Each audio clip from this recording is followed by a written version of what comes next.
Assalamualaikum warahmatullahi wabarakatuh. Perkenalkan, nama saya Arif Fatwa. Saya dari Universitas Islam Kalimantan Muhammad Arsyad Al-Banjari. NPM saya ada di sebelah sini. Saya mengambil jurusan Teknik Sipil, Fakultas Teknik di universitas saya. Untuk video kali ini, video tugas dari dosen kami yaitu Bapak Adi Surya STMT untuk sedikit menjelaskan tentang salah satu materi yang telah diberikannya kepada kami. Sebelumnya saya berterima kasih banyak dulu untuk Bapak atas kerja keras Bapak untuk mencerdaskan kehidupan bangsa. Oke, langsung saja untuk mempersingkat waktu, materi yang akan saya jelaskan untuk video kali ini yaitu tentang mata kuliah pengairan pasang surut yang bersumber dari laut. Geser.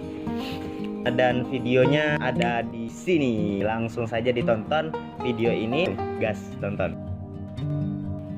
Sistem pengairan pasang surut bersumber dari air laut. Dari segi istilah dalam bahasa Inggris, peristiwa naik atau turunnya air laut akibat pengaruh bulan dan matahari itu disebut tide. Naik air laut disebut high tide, sedangkan penurunannya disebut low tide. Di Indonesia, umumnya mereka yang berkecimpung di bidang kelautan menggunakan istilah pasang surut untuk peristiwa kenaikan dan penurunan air laut. Istilah ini sering juga disingkat menjadi pasut. Kenaikan air laut disebut pasang, sedangkan penurunannya disebut surut.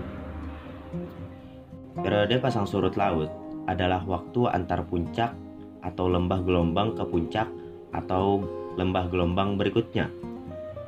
Panjang periode pasang surut berkisar kurang lebih 12 jam, 25 menit atau 24 jam 50 menit. Fenomena ini bisa teramati saat siang dan malam hari. Untuk memahami mekanisme pasang surut, terlebih dahulu perlu kita ketahui bahwa tinggi air laut di pantai memiliki nilai rata-rata. Jika tinggi permukaan air laut berada di atas nilai rata-rata, ini berarti permukaan air laut sedang naik, dan hal ini disebut pasang.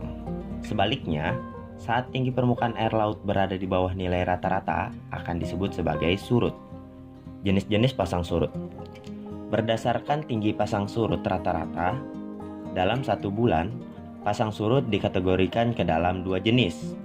Yang pertama, pasang surut purnama, merupakan pasang surut dengan tinggi maksimum. Saat pasang surut purnama, kenaikan dan penurunan air laut cukup jauh dibandingkan dengan tinggi muka air rata-rata. Pasang surut ini terjadi fase bulan mati dan fase bulan purnama. Yang kedua, pasang surut perbani, merupakan pasang surut dengan tinggi minimum. Pada pasang surut perbani, naik dan turunnya air laut tidak terlalu jauh dibandingkan dengan titik permukaan air rata-rata. Dalam peristiwa pasang surut sudah lama dimanfaatkan oleh manusia, terutama yang berprofesi sebagai nelayan. Pasang yang terjadi beriringan dengan purnama menjadi penanda bagi para nelayan dan pehobi memancing untuk segera berburu ikan di laut. Ikan-ikan banyak berkumpul di permukaan air, relatif lebih mudah ditangkap saat laut sedang pasang. Para penangkap ikan dengan media model penangkap juga memanfaatkan peristiwa pasang surut. Ikan-ikan masuk ke kolam jebakan saat laut pasang, dan ikan-ikan tersebut tak bisa keluar dari kolam jebakan saat laut surut.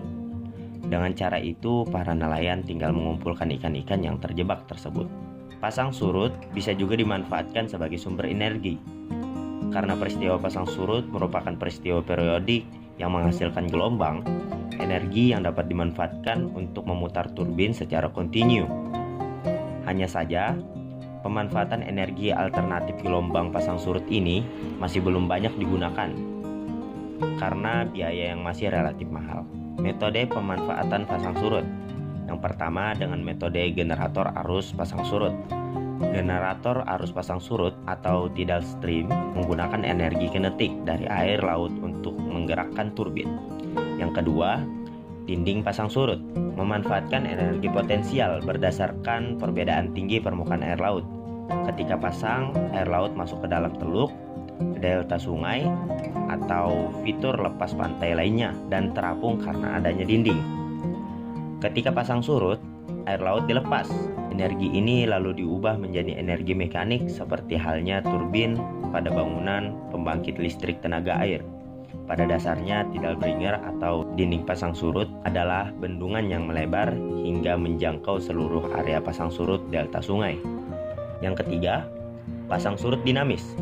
Pasang surut dinamis merupakan metode yang masih bersifat eksperimen yang melibatkan interaksi antara energi kinetik dan energi potensial dari air laut. Metode ini mengandalkan bendungan yang sangat panjang hingga puluhan kilometer yang dibangun menjauh dari bibir pantai. Beda tinggi air laut antar sisi sebelah kanan dan kiri dimanfaatkan untuk menghasilkan energi. Dan yang terakhir adalah laguna pasang surut. Metode ini mirip dengan metode dinding pasang surut, namun tidak melibatkan fitur alam. Bak penampung dibangun di sekitar dinding dengan turbin untuk menghasilkan energi ketika air laut dilepaskan. Setelah kita mengetahui manfaat dan pengertian dari pasang surut, kita bisa menarik kesimpulan, yaitu sistem pengairan pasang surut air laut adalah naik atau turunnya permukaan air laut yang disebabkan oleh gaya gravitasi bulan dan matahari. Periode pasang surut air laut adalah waktu antar puncak atau lembah gelombang ke puncak atau lembah gelombang berikutnya. Pada panjang periode kurang lebih 12 jam, 25 menit atau 24 jam 50 menit. Pasang surut ini juga bisa dimanfaatkan sebagai pembangkit energi atau penanda bagi para pencari ikan. Ya, bagaimana penjelasannya guys? Mudah-mudahan video kali ini bermanfaat, dapat mencerdaskan pemuda-pemudi yang ada di Indonesia. Mudah-mudahan pandemi corona ini cepat berlalu sehingga kita dapat beraktivitas seperti biasanya. Gitu saja doa saya, dan akhir kata, Assalamualaikum warahmatullahi wabarakatuh.